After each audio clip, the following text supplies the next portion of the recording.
Over to you. Thank you, Girish. Good evening. Good to see you all. Thank you and congratulations, ISCM team, Girish, Rakesh ji, and Jaisal for organizing this so well. Very interesting that we are all one family of shippers, like you call it. We all are shipping here. We are here. Nobody is here to sell anything. We do not have any PPTs. We do not have any selling pitches. We will purely come here, discuss and share our experiences so that we all can learn from each other and the audience can learn as well. So I hope all the logisticians and your loved ones are doing good and safe in these times and also getting vaccinated on time. My name is Umesh. I head supply chain for one part of our businesses for HCCB.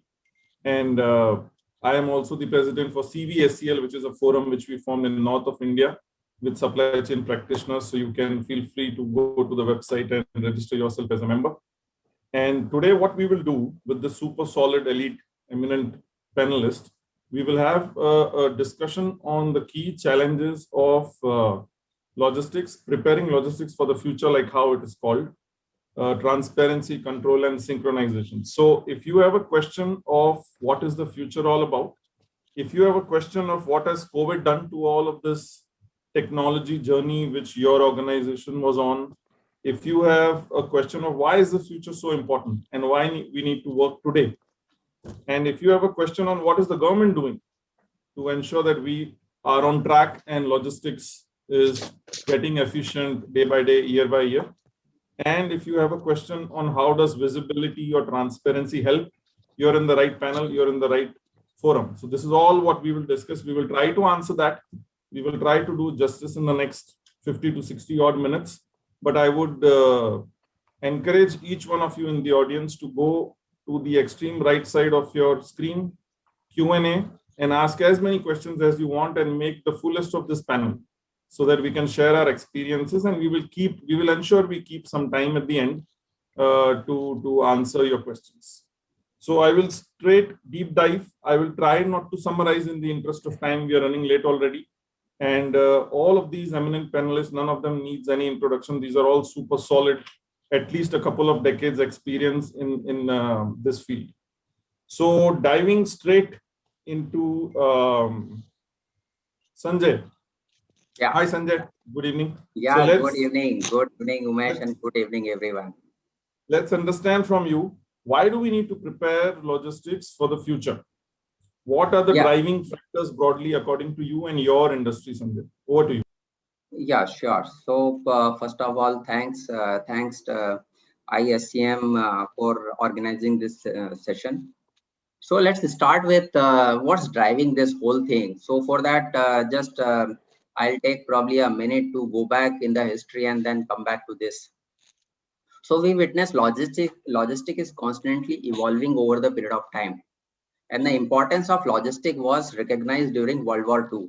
And many of you must have seen this or read about that. And from there, it is keep on evolving and emerged as a smart, well-connected logistic. Then comes COVID-19. And then it comes with a lot of learning. And I'm sure with all the earlier sessions, we recognize the importance of logistic during pandemic.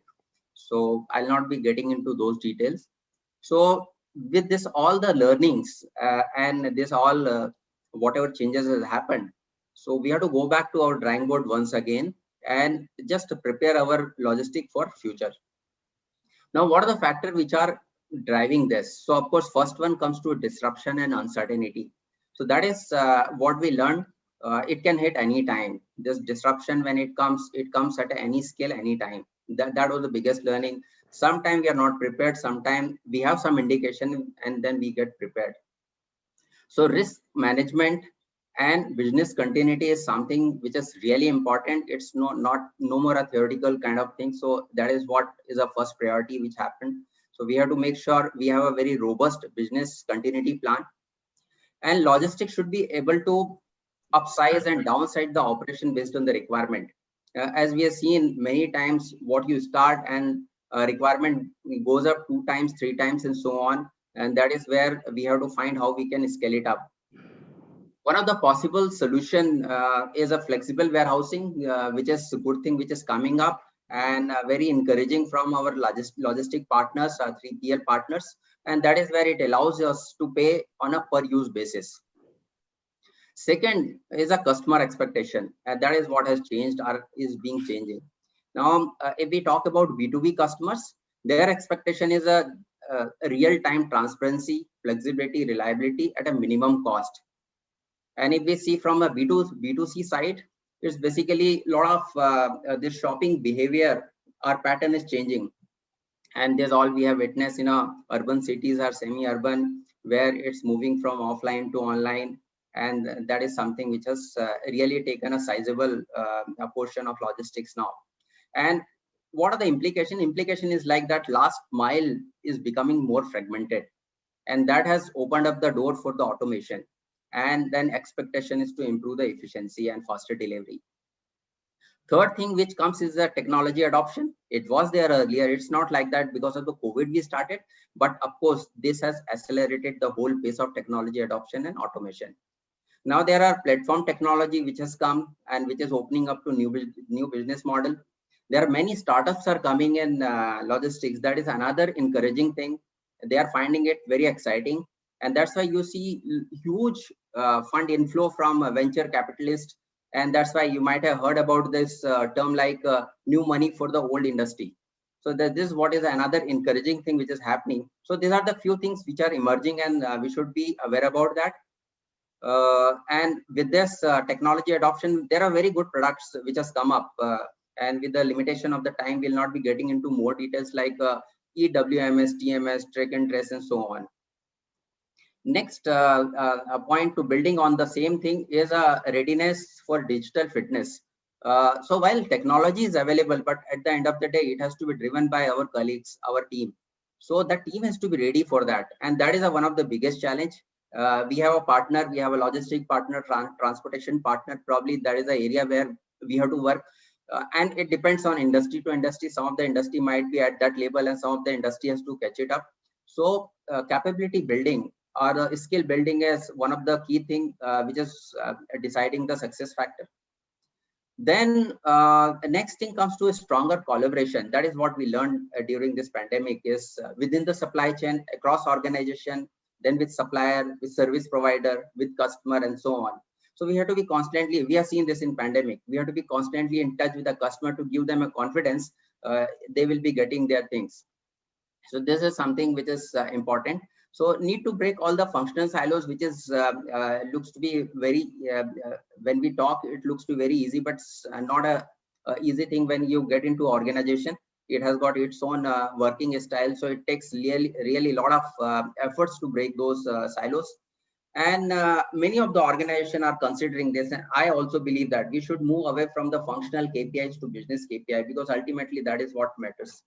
And last but not least is the sustainability and ever-changing environmental laws and regulations. So this is another thing we should be mindful and we should be aware. So with this, all these changes, I believe we have to prepare ourselves for the future. Yeah, over to Umesh. Thank you, Sanjay, for this perspective on your industry. Moving on, let's talk about it from an FMCG standpoint or a food standpoint. Vaibhav, what's your perspective on this? Yeah, thanks, Umesh. Hello, everyone. Good evening. I guess Mr. Awasthi has already covered most of the points. There's less to say. Most of the points remain common between our industry. But let me start by telling you a story. Right, I'm a consumer. Right, Vaibhav Agrawal is a consumer. Before being a logistician or a professional, I'm a consumer. I consume a lot of things in my home: food, non-food, FMCG, everything. A lot of times we see that we open our fridge and something that we need, that we are carving for example, chocolate, cheese, bread, it's just not there. It frustrates us, right? It frustrates all of us. So why can't we have, and that's the need, right? Most of the consumers may not even state that, but that's something which everyone wants. That's a need, that's a want of our customers, of our consumers. That whenever I open the fridge, I should get fresh bread. I should get fresh cheese. I should have chocolate. I should have the chocolate, the flavor that I love, right? That's my expectation. And that's where all the companies are working towards, right? Now, how will that happen? There are few drivers to it, right? logistics is one of the most important driver in it, apart from manufacturing, right? Manufacturing, so a lot of companies have started moving towards mass customization, where they are able to customize the product according to what the customer needs. Now, there are a lot of AI-driven, ML-driven tools that are available that are capturing demand, that are capturing what consumer is consuming and what rate it is consuming, and hence by when will he need the next product, right? There are smart tools available, there are smart kitchens available. They are constantly tracking what is available in your kitchen, at what time it is come to reordering level, and it gives you this thing, a kind of tinker that now you need to reorder this particular product.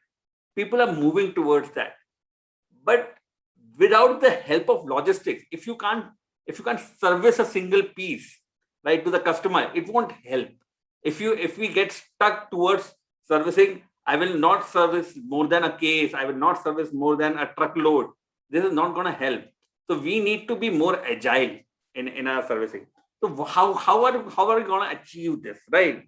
So what have we seen in this complete scenario? First of all, there are new emerging channels through which people are buying, right? You have Swiggy's, right? You have apps that deliver a single piece of apple every morning, 3 bananas to your door every morning, right? 1 packet of milk to your door every morning, right? Then you have mass customizations, right? Then you have automation that captures demand, right? How are you going to implement it? So there are again few tools that you have to want to use.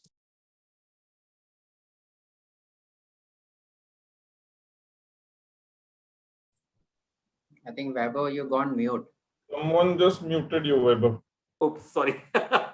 Right.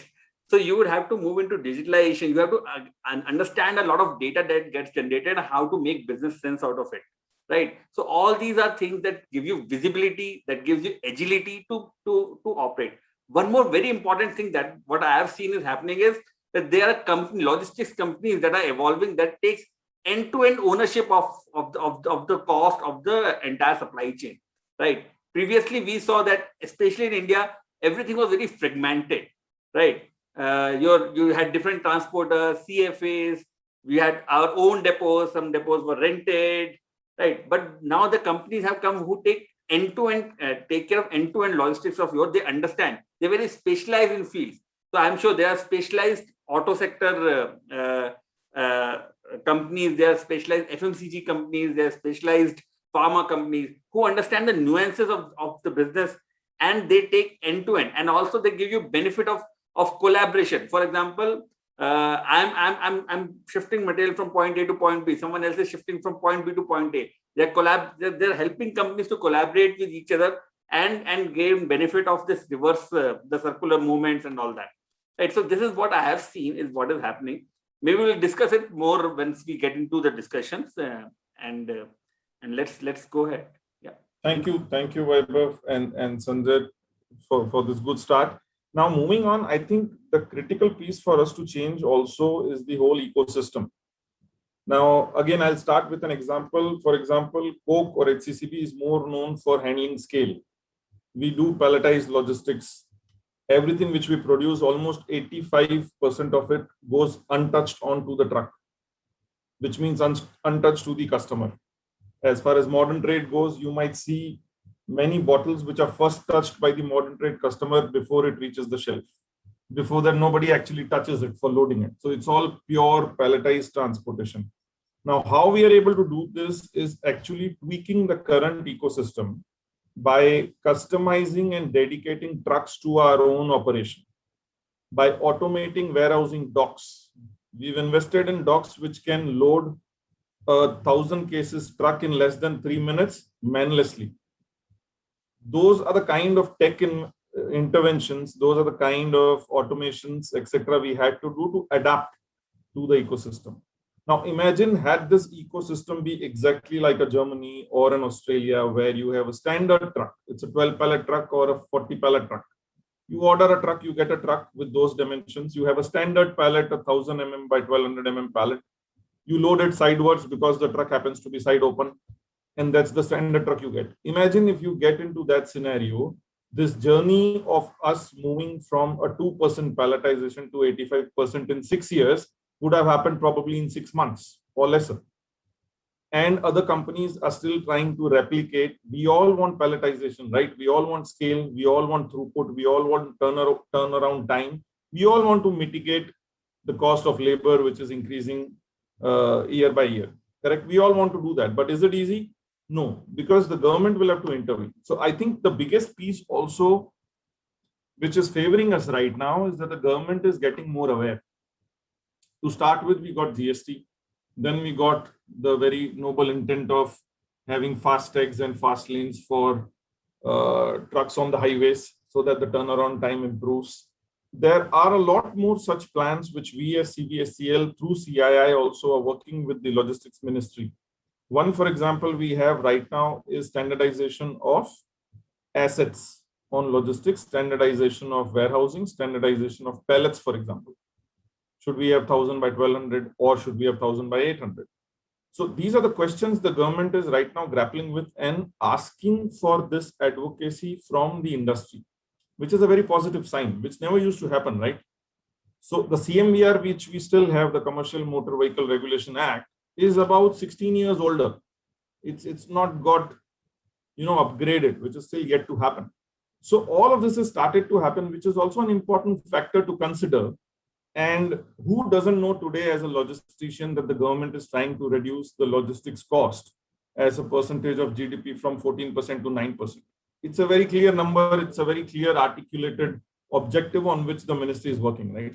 So that's also super critical, where we should leverage and ensure that we are ahead of the curve rather than if we stay behind and do not optimize and leverage all of these ecosystem changes also which are happening. So that's broadly one piece on the government as well, which I thought I'll just share. Moving on, let me hand it over to Neha from Godrej for her perspective on this piece. Neha, over to you. Yeah. Thank you, Umesh. I think very rightly put perspective, because for our kind of country, while we will as corporates try and develop a lot on the ecosystem, unless there is a good backing from government and intent, it's going to be impossible for us to get into. And one significant change that I have seen due to COVID is all these initiatives have actually been catalyzed. Because now logistics is not just seen as a cost function, but we look into it as more of business continuity. Both from government angle or from, because the way we saw the oxygen movements that happened during the second wave crisis, right? There are a lot of good examples of companies coming and collaborating with government and helping them do this, track all of the vehicles, work it out. Couple of examples that you already spoke, FASTag has been good. GST also, then slowly now we are also moving towards e-invoicing. We will hopefully have an ecosystem where we individually don't have to invest into track and trace separately, but we get into it all together as one ecosystem. Because the moment you standardize it, it becomes simpler and affordable for all of us to do. Why are we all trying to invent the wheel when this exists? And you rightly spoke that not just palletized or the type of truck, can you even standardize the kind of packaging that we use for our products? Because it makes the loadability better. It makes the efficiency better.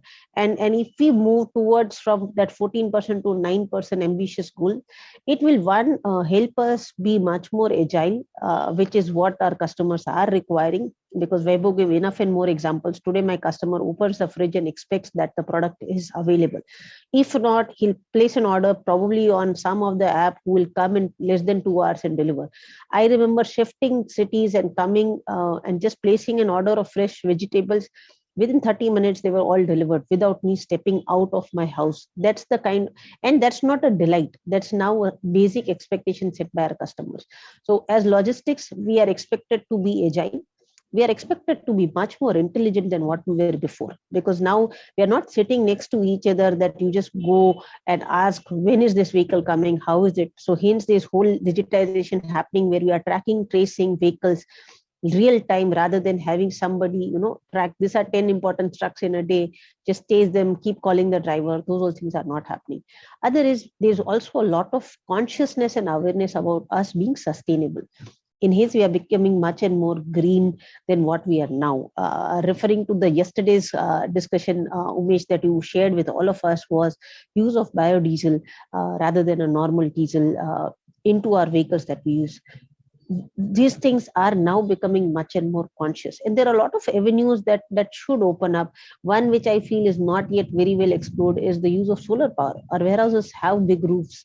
The way I see certain states like Gujarat, Maharashtra adopting it for residential uses and even for factory setup, but somehow that doesn't seem to be set up in the commercial or the warehousing space. We should soon see this kind of initiatives being taken, and with right kind of government backing, the kind of subsidies that they are putting on use of electric vehicles, on use of EVs, I think together the ecosystem is going to develop well. Any one company starting on this journey individually, unless we have very significant volumes, is going to get very, very difficult. Like even at your scale that you spoke, that from an 8% pallet size to 85% took 6 years, right? Now, if everybody takes that much of fear, we are actually behind. Now, as FMCG, if we run to standardize, the journey should happen, if not 6 months, at least in a year time. That's the target that we should hold and move towards. And that's what I think government is also intending. Currently, the policy and the ecosystem with regards to a lot of startups, companies investing into it looks very, very synergetic. And I feel we are on a good path to achieve this much quicker and smarter. Perfect. So let's stick to this thought, Neha. From a technology standpoint, what is the role technology is playing in your industry or organization so far, and what do you think are the challenges? Has it got disrupted because of COVID? Were you already on a journey where you were implementing certain solutions on automation, on innovation, which has slowed down because of COVID? What's your thought on this? So yes, to your question, Umesh, yes, my journey of digitization or automation, as we say, got disrupted, but it got disrupted for good. It did not slow down my pace, it only improved the pace. So earlier, for any logistics initiative, if I had to go and justify to business, there was always a cost benefit analysis, and it was always machine versus manpower. That if you this much of labor, but with so much of disruption happening on manpower availability, automation was not looked as just cost benefit, but it was more looked as an avenue for business continuity, because we even revamped and called our logistics function as frontline and no more as backline.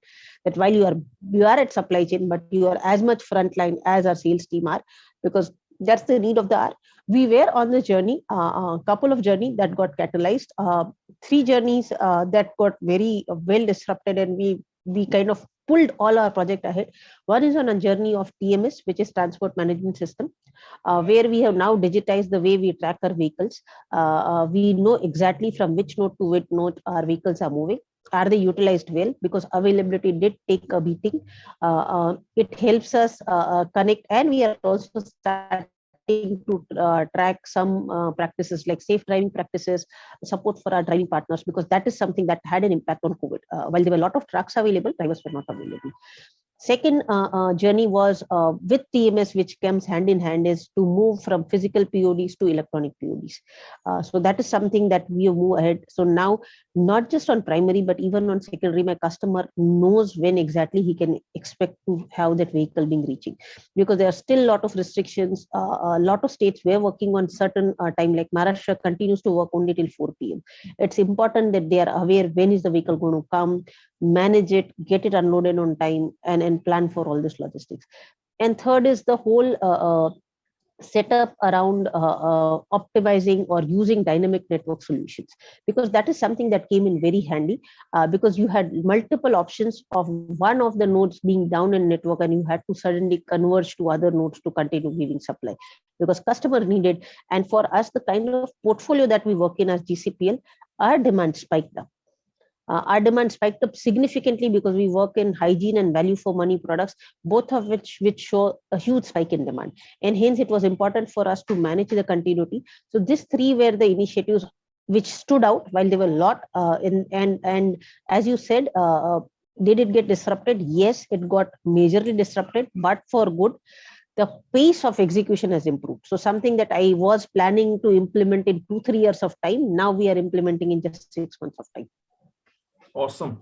Awesome. Very good perspective, Neha. So for us also, it was disrupted, but there are two parts for our, perspective. One was wherever there was capital involved for innovation, automation, that definitely took a little backseat because cash, is not available. And there's a lot more dependency on newer innovative models with the OEMs. For example, can we do a lease model? So we had an ASRS in the west of India.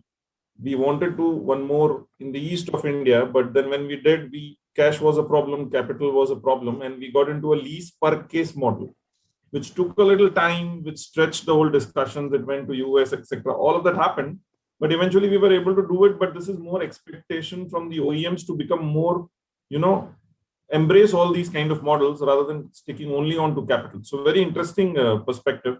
Let's get the perspective from Mondelez, from Amrendra. Amrendra, over to you. What do you think? How's technology impacting Mondelez? Yeah, thanks, Umesh. And I think it's an important question and some of the very pertinent points which were laid out by Neha. So, and thanks also ISCM for inviting me to the forum. It's always a privilege and tremendous learning opportunity whenever I'm in ISCM forum. So I think for Mondelez also, and as an FMCG professional, I think what we have is that the technology or digital is, I think, which is on an improving journey, wherein what we are seeing is that the adoption of technology or digital has been fast-tracked. So when we talk about there are a couple of approaches that we have already taken is in terms of, one is that we run a few POCs, and then once we stabilize on the POC, then we move on to the full scale ramp up. So there also what we saw is that during the COVID time also, we were doing certain pilots in terms of video analytics, in terms of, let's say, moving into track and trace into the secondary, because primary we had already moved in. So all these things were going on simultaneously. And then the big shift is obviously now logistics have come to the forefront. And now, as Neha was explaining, TM is something which is going to be a realistic thing, which is going to come up in this particular year itself for us as well. So for me, I think what are the critical aspects or what are the critical things apart from getting into the digital mode or getting into a digital adoption is, I think from any industry point of view, two of the critical aspects that we need to look into is, one is selection of the right technology partner or the service provider, which is there. And as Sanjay was mentioning, there are plethora of options now with new age vendors coming in. There are a lot of new age startups which are there. Those are much more flexible and those can customize to the clients. But the drawback could be that they take a longer time in terms of understanding the business intricacies and the needs. Then there are established players.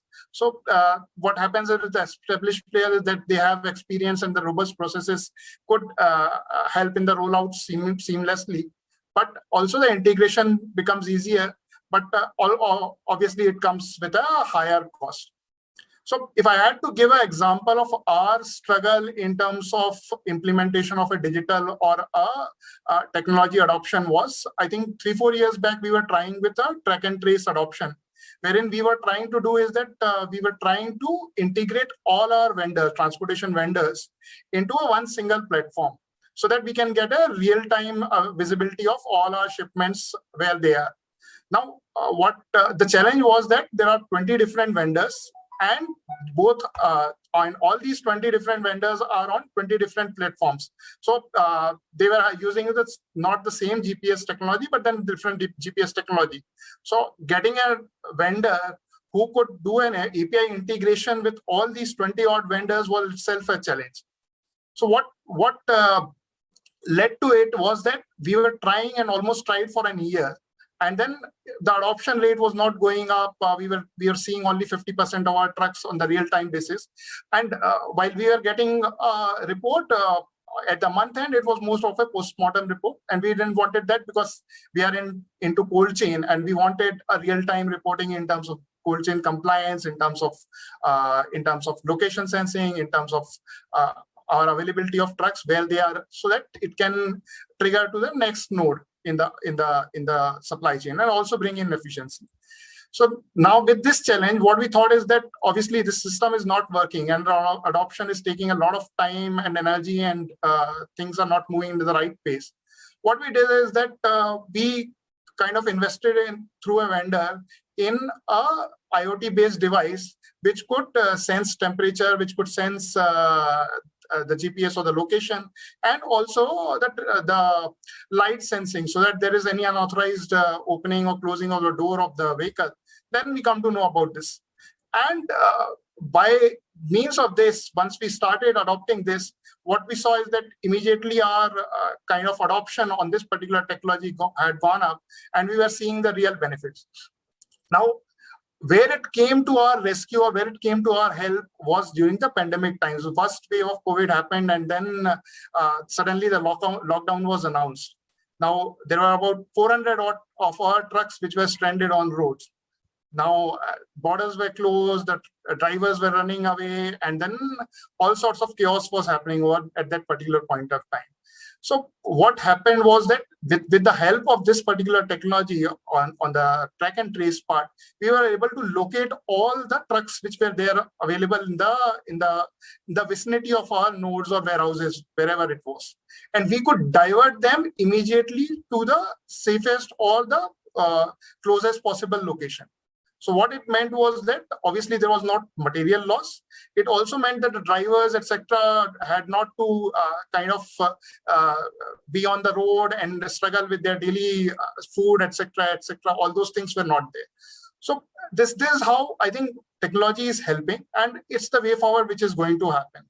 The second element or second thing which I think is important for all of us is the change management that has to be considered while bringing in the technology part. Now, what we have seen in some certain POCs is that obviously you understand technology, you understand, but then your driver or the end user or the loader who is doing the loading part, does he understand the technology part, or is he skilled enough to get into that particular role which you are asking him to? So that's another set of challenge which we have faced in the thing. But I think more from the planning point of view, and if you take all these things into consideration during the design phase of the technology, then I think it's much easier adoption and much seamless adoption right till end point where you want the end user to use it. So those were my builds in terms of using of technology and how it's shaping in my organization. Thank you, Amarendra. Thanks for also oozing it out on our next topic on transport visibility. I think that's a great learn from Mondelez as well, including IoT along with track and trace. I think is a great deadly combination. So moving on to you, Sanjeev, on transport visibility. How do we use transport visibility from Nestle or from an FMCG industry standpoint? What's your take on transport visibility? How does it help? Is there a payback, or is it only a good sham to have that, okay, I can see my trucks on a map? How exactly does visibility on supply chain, specifically transport, help us? Over to you, Sanjeev. Thank you, Umesh. And good evening, everyone. And see, this pandemic has changed the expectations of logistics. So expectation from logistics has increased. Expectation from customer and consumers has also increased. So with these increased expectations, we earlier before pandemic we used to look at only efficient logistics. So some of the other panelists also touched upon. So now the expectation is we have to be efficient as well as agile, and both these things can be addressed and are being addressed by the transparency and visibility. So transparency is on the both the sides. Transparency has to be there with the transport service providers, and to treat them as a business partner rather than service provider. We have to treat them as business partners. And that is the transparency on the service provider, then transparency on the customers and consumers. Real-time visibility is required there also. So this transparency on the both the sides is being brought in, and it is working well. And then the visibility part. Visibility basically is addressing transparency as well as the cost part. So it makes the system efficient and agile. And I'll share one example where we are trying to address these two, transparency and visibility in a go. And the initiative which we are taking, look at centralized control tower, transport control tower. We have a transportation hub, and there we have taken a lot of digital initiatives, a lot of improvement initiatives, even the logistics excellence reviews we are doing. And then these are being taken up through a central team which addresses the end-to-end logistics, not only in the one particular area of logistics, which is transport, but it addresses the end-to-end logistics, starting even from the procurement side, RFQ, and then to the transport planning, indenting, and then finally the on-time delivery. So it addresses all the areas, and where we have used the tools also to make it digital. And that's where we have the route optimizer, which is already in place. We have, they also touched upon transport management, TMS also is there, SAP. Then we have the on-time delivery, which is being monitored. And then communication also, there are alerts which are being given to customers fast. Data analytics we are using there, which is with the Power BI reports, we are able to bring out even the carbon footprint directly from the system. So and the backhauling opportunities which we are bringing in. So and then the direct invoicing part is being touched upon through the transportation hub. So with this centralized hub which we have created, and we started this process just at the beginning of the pandemic, and then we have accelerated and we have fully implemented. And then the vehicle loadability part, indenting, scheduling, transport planning earlier was being done by different units. We are a manufacturing company, so different units were indenting and doing the vehicle planning there. That is being centralized, already being centralized there. And then the track and trace tool to bring the visibility. So track and trace tool, and the two, we have the Transporion for indenting, and for on-time delivery tool, which is there for the visibility. So see, this has brought a good impact on turnaround time. Turnaround time has reduced almost by 20%. And even the cost of distribution, it has started giving us around 30 basis point benefit on the overall cost of distribution. Because globally, or even at the zone level, it is being focused. Biggest savings can come from transportation part of supply chain. And that's where the cost is being saved, and it is being bringing efficiency and the agility. But the way forward on the track and trace and visibility part can be when we can have real-time alerts. So real-time alerts to transporter, real-time alerts to driver. That is the thing which is going to come, which we are looking forward to. But even the visibility part has given a lot of benefits to us on the turnaround time. Then even the EPOD, all these benefits have come, and it is a real time output which is available to us to improve it. That's what we are doing. Thank you. Thank you, Sanjeev. So Amrendra also touched upon track and trace. Sanjeev also touched upon track and trace. So what we are also uniquely trying to do, a similar thing like what Mondelez does for en route tracking through IoT. We are using IoT for the yard tracking, because for us, scale throughput is also equally important. Each site about 200 to 300 trucks in a day. So you need to migrate from a batch system to a single piece flow system, so that your yard turnarounds contribute to the overall TAT significantly. So that's also something which we can try.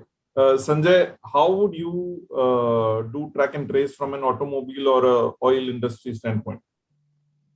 Yeah, so we do have a similar kind of thing like TMS, and which Neha has already detailed out. So very similar kind of thing, and it has all those functionality which Neha explained. Apart from that, is a freight management or a transporter bill processing. If that is what we are trying to do, if that can be done on a common platform, and if that can be paperless, and then that will be a big relief of checking those bills and so on. And on a track and trace,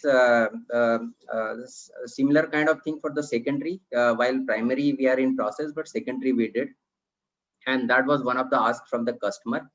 So now there is a real-time visibility for logistic within our function, and then to the sales team, to transporter, and to customers. So and there is a periodic alert which also goes.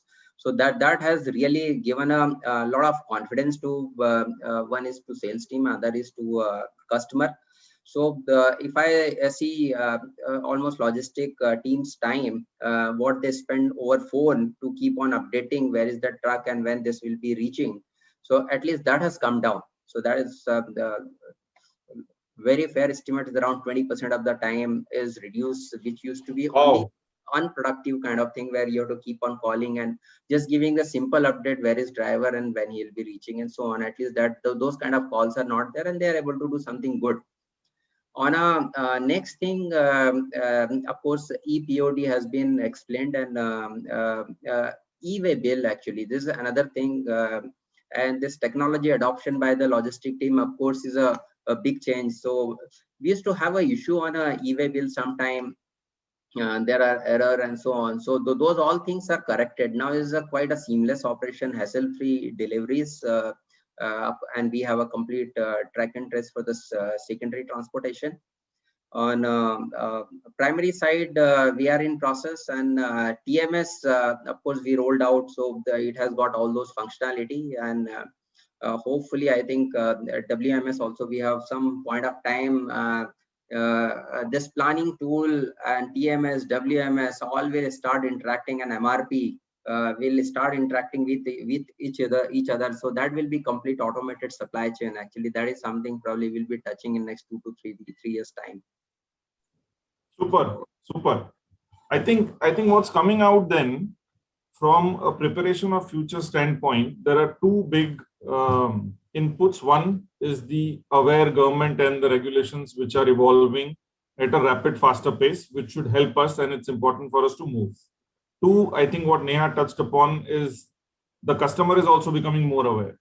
The omni-channel impact on our supply chains is huge. Of course, the modern trades come with an additional cost to serve, but then that mix is also changing. So it's important for you again to adapt, readapt, and keep on ensuring that you have a strategy which matches this change. So with these two things, there are also disruptions and tech which happen. So we all represented different sets of industries. Broadly, I think the theme comes out very same. Going paperless, almost everyone, common, no change. Adapting, embracing tech in terms of transport visibility, almost same, almost common. Using new age tech, using IoT for different purposes, which used to be seen very scary once upon a time that it might be expensive, so on and so forth, I think very common.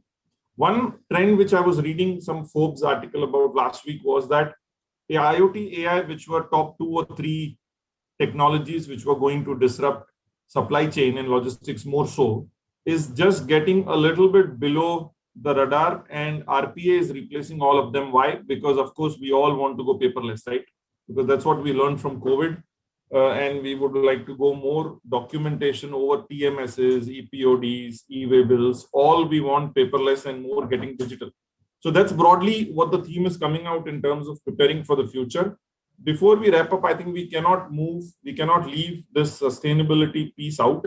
We are all responsible logisticians, organizations, and corporate citizens. So it's important for us to take care of the environment as well.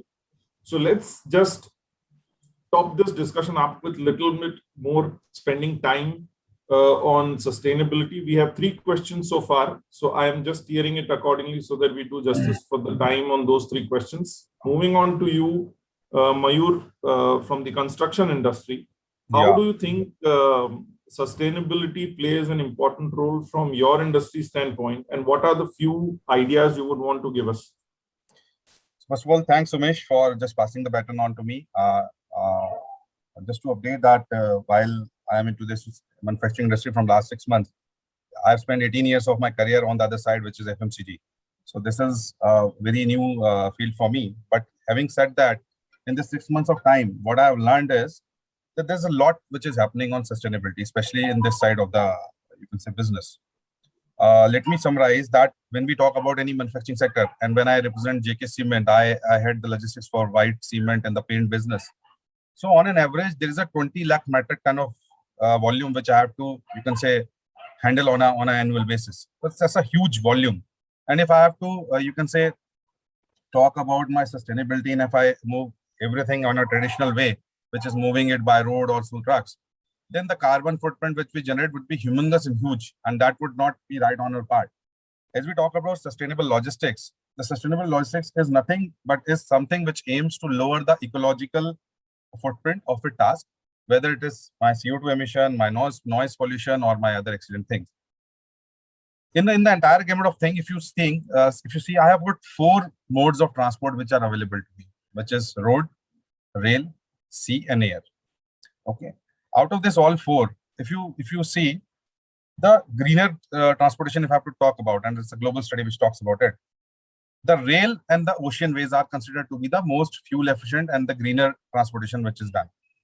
So what we have adopted here, that we use lot of movement through railways. Okay, and for this, while we talk about this entire thing, JK Cement is also having a blueprint on the sustainability journey, which is a 2025, 2030 sort of a model wherein we have worked on a daily basis that how do we work on sustainability, because it's not only a separate or silo thing which logistics is also running, rather it's a company-wide initiative which we are working on.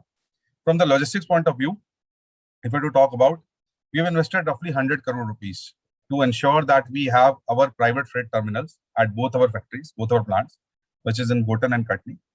So we use these private freight terminals to move the material from my railway sidings directly to my, you can say, warehouses, and then, or say my mother hubs, and from there it is redistributed. At the same time, we are also making full utilization of the inland coastal services. So while these projects like Sagarmala and other things have been talked about, but having said that, we are using these type of services wherein we move a lot of our material to down south from Rajasthan, which goes, and it's a multimodal transport. It is shipped through rail first.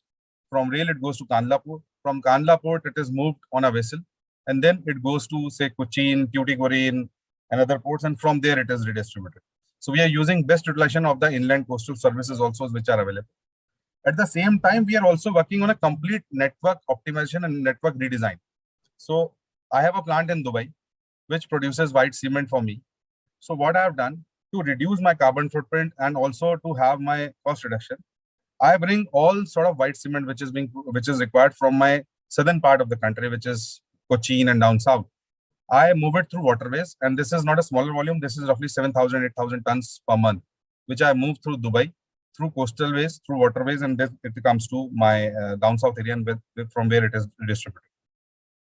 So these are the certain things which we are trying to do in terms of my, you can say, reducing my carbon footprint, having that sustainability drive, and to ensure that how do we work in a more eco-friendly manner. At the same time, as I talk about the sustainability part, we are also working on certain solar, you can say, initiatives at our plants, wherein we are trying to use best utilize our solar energies. How do we use solar energies? Use of some alternative fuel, as we are using pet coke and other things, which is used in the furnace and all. So there's a complete sustainable journey which is going on. One thing which I would like to point out very categorically here is that this journey is not something which is driven alone, can be driven in silos. Because when I was giving you an example of my Dubai movement, this is something wherein it has to be done in complete tandem with my inventory planning also. Because if I have to move my material through rail or by road from Rajasthan or say from MP, and I have to ship to south, it takes 3 days, 4 days of time. But when I have to ship it through Dubai, and I have to ensure that this material comes in a more sustainable way, then the entire inventory planning has also to be taken care, because then your transit times, your everything goes for a toss, and you have to plan your inventories in such a way. So if you have to work on this sustainability journey, I think it goes hand in hand with your inventory planning. What sort of mode of distribution you are just, you can say, choosing. And then again, as I said, that it's a journey. We are on a continuous task on seeing that how do we move it. One very recent initiative which we have taken, which I think that can be adopted by some other industries as well, is use of small wagons. So right now, what we are trying to do is, we are trying to use railway wagons. So each wagon contains 63 metric ton of material. So we can, there are new services which have started wherein one can use 4 wagons or 5 wagons, And roughly, if you have a 250 metric ton or 3 metric ton of the load also available for a certain new locations or say smaller DCs, you can ship that also. So that's a new thing, new model which we are trying to adopt. It's still in the books. That's a work in progress which is going on. But that's how we are trying to be more efficient in our carbon footprints and to do our bit for the society. Thank you, Mayur, so much. Amrendra, would you want to add something on sustainability? Yeah, I think Mayur captured the point very well in terms of the multimodal transportation. So here in our company also, what we have started is using multimodal, especially for the south to east lanes. South to east has historically been one of the lanes which have been paid points for most of the logisticians. But with our plant there in south, we have almost started moving about 60-65% of our total east volumes through coastal. So from Sri City to the east location, which is Calcutta and all, it's quite competitive, as well as on the sustainability aspect, as Mayur was saying, that almost it's 1/10 of what you emit in terms of the carbon emission when it comes to road versus a vessel or a maritime movement. Then the second part is obviously a rail. So obviously Mayur was talking about he has that kind of scale. So 4 or 5 wagons is something which can be targeted. But then I think the infrastructure in terms of cold chain movement for railways is not there, and that's something which has to come up, and that's what something I think as an advocacy to a national logistics policy also we proposed that if something can become if something can be done in terms of the 4 or 5 wagons in terms of movement of cold chain, then that would kind of bring in much more efficiency in the system, as well as reduce the entire carbon footprint which we are talking about. This is all about multimodal, but I think the second and most important point is how do we are improving our efficiencies so that we reduce the carbon footprint. We use trucks which are of different types, etc. So are we using our trucks optimally? Like single axle truck for a voluminous cargo would give us 10-15% efficiency in terms of the diesel usage. So are we using the right kind of truck, right kind of asset? That's also one point which could help in the entire lowering of the carbon emission. The other point is in terms of utilization or vehicle fill rate or loadability, whatever you call it, if you improve on that one, and if you're right now doing a 10-ton in a 32-feet multi-axle truck, and if you are able to load about 11 tons or 12 tons of your cargo into that, you're straight away getting into 10% efficiency. That will not only save you cost, but also kind of reduce 1 truck per 10 truck on the roads. So that will be a big shift in terms of your carbon footprint reduction. And last but not least is, I think there are alternate fuel technologies. Biodiesel was, Umesh, what you were talking about. Then the next part is CNG. So we've seen that CNG has been rolled out. Delhi has green tax, and also there at least in the secondary part of the supply chain, the CNG is being used. Similar is the case with electric and some of the newer technologies which are coming. So we are also piloting a lot in terms of electric vehicles. Electric vehicles we have deployed in a number of our warehouses, and for short haul and for e-commerce as well as modern trade movement, these electric vehicles right now, those are also not available, and those have to be customized for cold chain. But at least for the ambient movement, that journey has started. And lastly, in terms of another technology which is again related to electric is the eutectic one, which is a phase change material wherein we can get this technology to sustain the temperature of less than 24 degrees for about 24 to 36 hours. So that's what our requirement is, and our journey on that particular thing is also on. So we are moving almost about 10-15% of our dedicated vehicles now to eutectic. In this particular year, we are already at about 7-8%. We'll move to about 10-15%. CNG, as I told you, CNG is also about 10-15% of our dedicated secondary vehicle, which is there. So I think all in all, I think good space to be in, and interesting times ahead in terms of the sustainability journey. And that's about it. Umesh, over to you. Thank you. Thank you, Amrendra. I'll just touch upon biodiesel because we were getting into some discussion and suddenly I realized that it is that there are things and new trends which people are not aware. That's also there. So we have been using biodiesel for 1 year now. The difference between CO2 emissions of HSD versus biodiesel is that biodiesel is 99% less CO2 emission if you move from HSD to biodiesel. That's the kind of dramatic difference from a sustainability standpoint. I double, triple checked this to ensure that I'm quoting the right number, but that's how it is. It's almost 99% less. We have been using for more than 1 year right now, so we are replicating. And somebody also asked me questions on how much is the availability. And when I looked at my procurement team and tried to understand what is the availability, there are 29 suppliers in India across states, different geographies, which are abundantly available where we can use this. So it's not in shortage anymore. It's not something which is just starting. It's history already right now. And EVs, Amrendra, I loved it. The EV part, last mile logistics already migrated a lot to EVs, and I would have loved the innovation or the work which automobile industry was doing to get larger trucks on EVs, which of course got derailed due to COVID and the huge impact they had in these last 2 years. I just wish, fingers crossed, if that accelerates post the current wave. I will not talk about the third wave, and that will help us as an industry as a whole. So thank you so much. Moving on, we are off time already. One more point on the sustainability, because being in the food industry, although rail is a greener mode of transport, but with the rail we were having challenges of transshipment and damages. So that's where the last mile delivery and the recent good initiative which is taken by railway is the road railers, where the same vehicle can be then moved by road later on. That they probably will address that concern, and that may be the future, because last mile delivery by transshipment and making it in road is makes the products difficult to have their quality. That's all. Correct. Thank you, Sanjeev. Just two questions. We have overall 2-3 questions. I'll just take them and you can please choose who wants to answer them.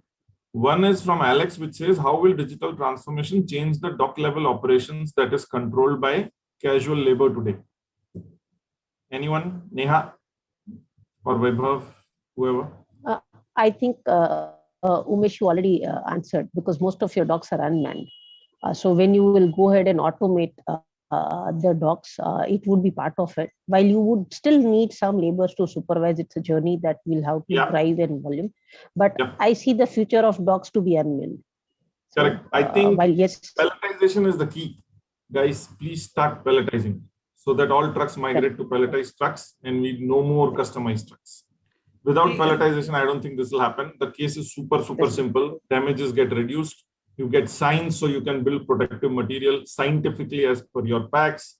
You can reorient your bottles or products per case, cases per layer per pallet, so that you get optimal load utilization as well. So yes, it gets impacted loadability to some extent, but you can still re-engineer it and work on it. So I think pelletization is the super key to all this. The other question is pointed to you, Amrendra. How do you avoid empty vehicle runs after delivery? So basically, backhaul strategy. Backhaul strategy, obviously, in the secondary space, since it's something which is a dedicated vehicle, I don't think that's a strategy which is right now, which is working. We do not have that kind of loads and that kind of synergy. But then obviously, we're looking at backhaul strategy from within the Mondelez world. Obviously, from a primary point of view, there are opportunities and which we are leveraging right now. And also from the backhaul point of view, industry forums are also there, wherein we are trying to synergize in terms of the complete backhaul circular movements, as we call it. That if let's say I want to have a synergy with Vaibhav, and then he has some plants in some other places where my goods are moving, and then the goods are coming back from there. So those kind of synergy is something which we are working on as an initiative. And I believe there is already a lot of work going on in that particular direction.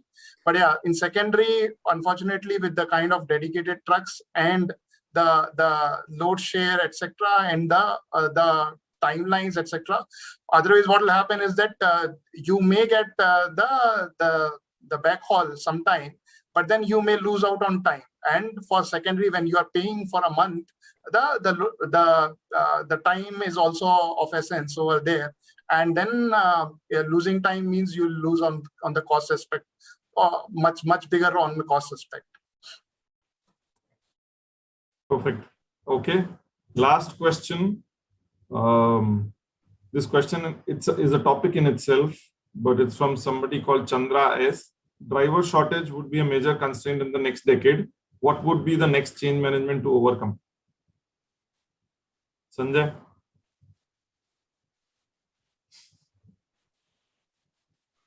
Yeah. So that is right, actually. So we have also seen doctor parents, they want their son or daughter to be doctor, and so is the case for engineer and so on. And but in case of driver, actually they don't want their kids to be driver because the kind of career, or I'll say the kind of time they spend, that they don't have very good experience. But good thing is that this is something which is a cause of concern, not only to this group. I'll say this is a larger problem. And I see even many of the government level and many of the companies, they are seriously working on that. And probably it's not coming in a public domain, but soon you'll see that a lot of work is done. And for example, say like it's too early to talk about that, is like Uber and so on. You see the kind of job they have, and if you travel to outside country and then see the kind of career those drivers are having, the kind of lifestyle they live, and they are well presentable actually. So that is, I see some point of time that those all things will come here. So driver shortage is a concern, and that is recognized and definitely cause of concern, not only within logistics, but it's a larger problem, because that will be severe or major breakdown if that happens.